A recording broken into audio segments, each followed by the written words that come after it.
Olá, começando mais uma aula de Direito Processual Civil. Sou o professor Rodolfo Cronenberg Hartmann e na aula de hoje nós vamos começar a falar sobre o direito de ação.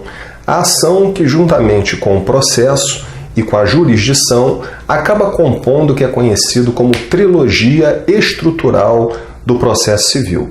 A jurisdição é uma atividade estatal, mas é uma atividade estatal que tem certas características que depende de provocação do interessado para que esta atividade seja prestada. É justamente por meio do direito de ação é que nós temos esta provocação ao Estado juiz para que ele preste a jurisdição. E a partir daí, vimos jurisdição, vimos ação, temos então o início do processo. O processo é justamente esse instrumento em que o Estado, em sentido amplo, ele presta a jurisdição, tá? Como o foco da aula hoje seria o direito de ação, muito bem, vamos ver, primeiro ponto, o conceito dele, como pode ser modernamente compreendido o direito de ação. O direito de ação é um direito público, ao mesmo tempo é um direito subjetivo, também é um direito autônomo e abstrato de invocar o Estado juiz a prestar a jurisdição. Tem todas essas características. É um direito público, subjetivo, autônomo e, ao mesmo tempo, abstrato de invocar o Estado juiz a prestar a jurisdição. E vamos tentar entender melhor cada um deles. Por que o direito de ação é público? Ele é público porque envolve o exercício de uma atividade pública, envolve a prestação da jurisdição. Daí o caráter publicista do direito de ação. Pode até se dizer que também é público porque é extensível a todos, mas predomina o direito de ação como um direito público por envolver a prestação de uma atividade jurisdicional, tá? Uma atividade pública. Ao mesmo tempo, o direito de ação ele é um direito subjetivo. Por que isso? Porque o Estado presta jurisdição, o Estado reservou para si o monopólio da jurisdição. Nós, particulares, não podemos, nós próprios, resolvermos nossos litígios. Nós temos que ir até o Poder Judiciário, exercendo o direito de ação para que essa atividade seja prestada. Quem age da forma que quer, fazendo valer lei do mais forte, comete crime, exercício arbitrário das próprias razões. Então tem essa característica também. Como o Estado reservou para si o monopólio da jurisdição, ele, quando for instado, quando for provocado a prestar jurisdição, deve prestar, porque para todo correspondente direito subjetivo existe um correspondente dever jurídico, tá? Então, por conta disso, também o direito de ação ele é um direito subjetivo, envolve uma contrapartida, um dever jurídico do Estado juiz em prestar a jurisdição. É por esse motivo, inclusive, que numa petição inicial você não coloca, vem promover ação de cobrança contra o réu, não é contra o réu, é em face do réu, porque o direito de ação é contra o Estado juiz, mas em face do demandado, tá? É um alerta quando for confeccionar petição inicial. Ao mesmo tempo, o direito de ação é autônomo. Por que ele seria autônomo? Porque ele tem existência autônoma no sentido de ele vai além, ele não está contido dentro do próprio direito material. Então, uma coisa é você ter uma relação jurídica contratual entre A e B, outra coisa completamente diferente e fora desse direito material é o direito de ação. É essa possibilidade de provocar o Estado juiz a prestar jurisdição. Já é uma outra relação que ela inicia-se de forma reta entre autor e Estado juiz e depois, com a citação, é que nós temos uma relação angular entre autor, réu e Estado juiz, tá? Nesse processo. Então, por ora, vimos também a autonomia e, por fim, uma característica do direito de ação, ele é abstrato. Em outras palavras, o direito de ação existe e é autônomo independentemente da existência do direito material.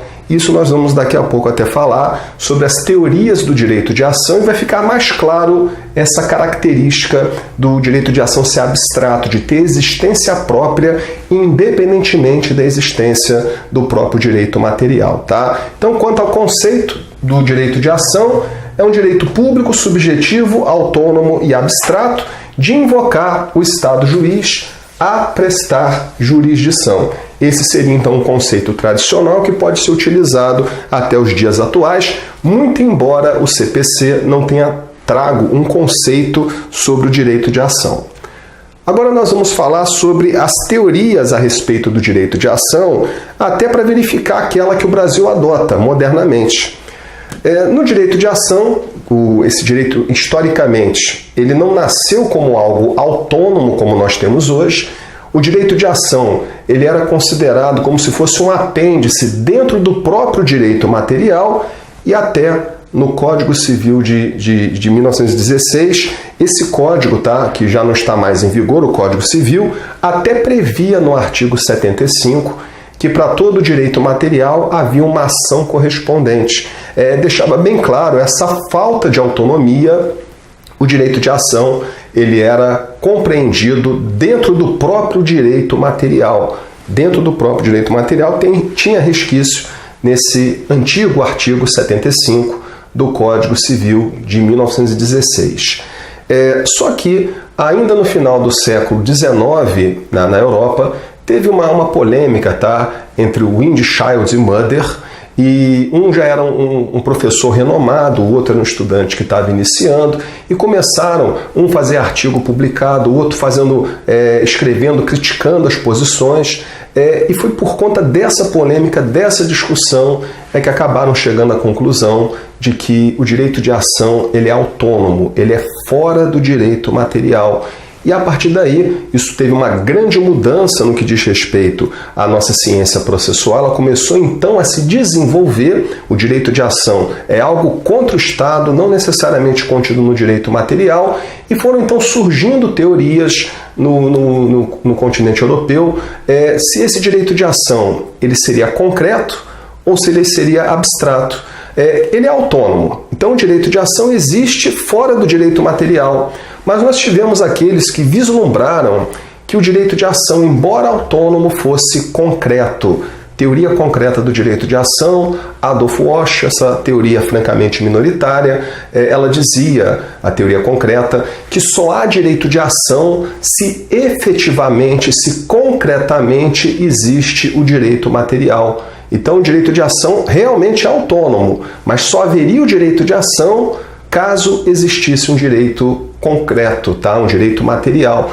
E isso era uma verificação que no início do processo o autor, o réu, o juiz não tem como saber, porque só vai saber se há ou não um direito material concretamente caso seja dada uma sentença favorável ao autor e a decisão transite em julgado.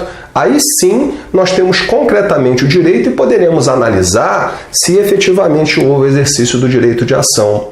Só que essa teoria concreta, ela não conseguia responder todos os problemas, e um deles, inclusive, era a respeito das demandas com objetivo declaratório de inexistência de relação jurídica. Imaginem o demandante, excelência, eu não tenho relação jurídica com B, e ele me negativou. Então vejam o problema, se o juiz acolhesse o pedido, ele, juiz, estaria declarando a ausência de relação jurídica material. E essa teoria concreta não sabia explicar, já que está afirmando a inexistência da relação, como que teve uma ação gerando uma sentença que teve essa afirmação. Então realmente era um grande problema dessa teoria concreta e acabou prevalecendo a chamada teoria abstrata. O direito de ação é autônomo e ele existe de maneira abstrata, isto é, independentemente da existência do direito material. Então, às vezes, eu afirmo, olha, eu assinei um contrato com o réu, ele não cumpriu, o juiz acolhe, tem o direito material e tem o direito de ação, tem os dois. Agora também pode ser que eu proponha aquele mesmo exemplo, uma demanda objetivando a declaração de inexistência de relação jurídica. E aí o juiz, se julgar procedente, ele reconhece que não há o direito material, a relação de direito material, mas ao mesmo tempo eu não tenho problema porque meu direito de ação é autônomo e ele acaba sendo abstrato. Então essa segunda teoria também tem vários criadores, Normalmente se reporta a Dengelcob e Ploss também, embora eles morassem em países diferentes, Mas essa teoria abstrata é aquela que mais costuma ser adotada no continente europeu, e aqui no Brasil nós tivemos uma forte influência de Enrico Túlio Liebman, que chegou a morar no Brasil e chegou a ser professor de toda uma geração de processualistas. Muitos ainda estão vivos, ainda estão produzindo obras, por exemplo, Cândido Rangel Dinamarco. E para Liebman, que teve uma influência muito forte na criação do Código de 73, a melhor teoria do direito de ação, ela não seria a concreta e não seria também a abstrata. Ela seria uma mistura das duas, e aí nós temos a chamada teoria eclética. A teoria eclética é que é adotada no Brasil, claro, tem algumas questões que eu vou pontuar com vocês, mas de acordo com a teoria eclética, você tem um direito de ação, independentemente do direito material. O direito de ação é abstrato, existe o direito de ação mesmo se não existir o direito material, só que para exercer legitimamente o direito de ação, o nosso CPC ele exige as chamadas condições da ação, legitimidade e interesse. Aí você vai me dizer, mas por que até agora eu não entendi? Por que a teoria é eclética? Por que ela mistura as duas? Ela parte do pressuposto que o direito de ação existe independentemente da existência do direito material. Então está aí a feição da teoria abstrata. Mas, ao mesmo tempo, condiciona a validade desse exercício do direito de ação ao preenchimento das condições da ação, que são legitimidade e interesse. Legitimidade e interesse. Ou seja, mas como que vou analisar se no caso concreto o demandante tem legitimidade? Legitimidade seria a pertinência subjetiva. A legitimidade, às vezes, decorre de lei, decorre da Constituição. Você vai no artigo 127 da Constituição e tem lá dizendo que o Ministério Público, instituição, é legitimado na defesa dos direitos coletivos, difusos, individuais, homogêneos, em outras palavras, direitos sociais, e também o MP pode ser legitimado ativo em processo civil nos casos de direitos individuais indisponíveis. Então, a legitimação do Ministério Público enquanto instituição decorre da própria Constituição. No caso, é o nosso artigo 127 da Constituição, trabalhando essa possibilidade, que até foi reproduzida no CPC de 2015, no artigo 176. A mesma norma foi reproduzida no CPC de 2015, artigo 176. O MP atuará na defesa da ordem jurídica, do regime democrático e dos interesses e direitos sociais e individuais indisponíveis. Então, é um caso de legitimidade que decorre da lei.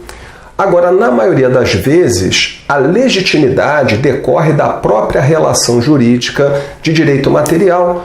Então, se eu tenho um contrato de locação e se eu sou locador e quero promover uma ação de despejo, veja, quem é que vai estar no polo ativo de uma ação de despejo? O locador.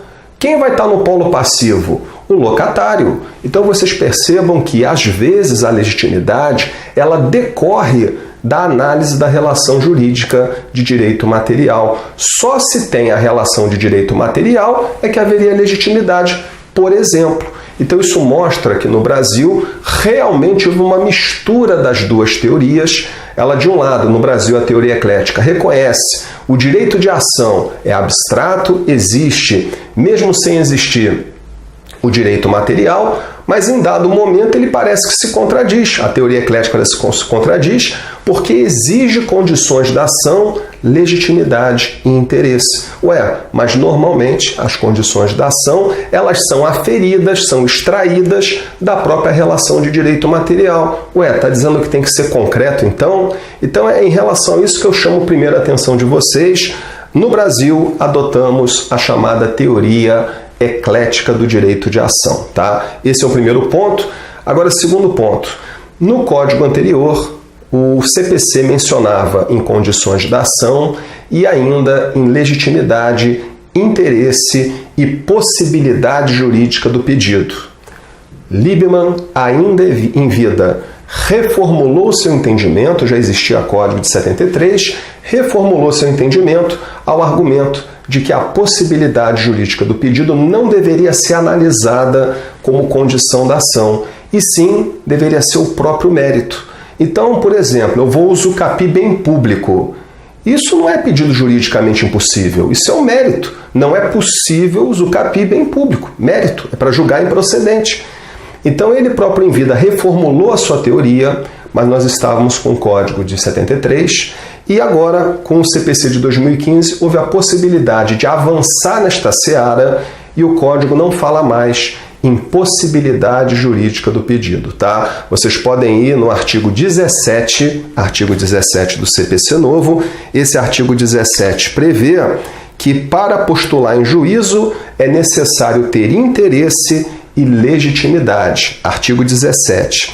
E o artigo 485, inciso 6, é o que permite a prolação de uma sentença terminativa sem análise do mérito, quando o juiz verificar ausência de legitimidade ou de interesse. Então, o nosso código realmente eliminou a possibilidade jurídica do pedido como hipótese de uma das condições da ação, alinhando ao que era então o entendimento de Liebman um pouco antes do seu óbito. Só que um leitor atento vai perceber pela leitura do 485, inciso 6, do CPC de 2015, principalmente se confrontar com o código anterior, o 267, inciso 6, que o legislador não suprimiu apenas a possibilidade jurídica do pedido. O legislador também suprimiu a expressão condições da ação. O código não fala mais com essa expressão, condições da ação. Esse é o código das palavrinhas, tá? Parece que as pessoas que contribuíram, eu não me refiro à Comissão Fux, que fez a melhor versão no Senado, mas principalmente na Câmara dos Deputados, nós tivemos acadêmicos que nem eram da área de direito processual civil e com aquela fixação por palavra, por vírgula. O código nesse ponto é terrível, tá? Vocês vão perceber que vão lá no artigo 833, eram bens absolutamente impenhoráveis, tiraram o absolutamente. Vai no artigo 1026, o embargo de declaração interposto por uma parte interrompe para ambas, tiraram para ambas, para deixar sugestionado que só interrompe para quem usa. Você vai nos artigos que falam sobre livre convencimento motivado do juiz e vai perceber que agora tiraram a palavra livre, é convencimento motivado. E a mesma coisa aqui, tiraram condições da ação. Um fetiche com palavrinha, com vírgula, enfim. Aconteceu com o CPC de 2015, principalmente na Câmara dos Deputados. E aí, é claro, a gente está preocupado como operador do direito, né? Eu quero extrair o que tem de positivo, eu quero utilizar no dia a dia, mas acabaram com a palavra, a expressão condições da ação. E aí, é claro, começou um debate acadêmico.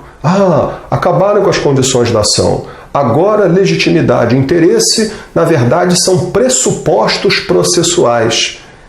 Eu não entendo, porque se era para ser pressuposto processual, podia acabar com esse inciso 6 do 485, bastaria o inciso 4.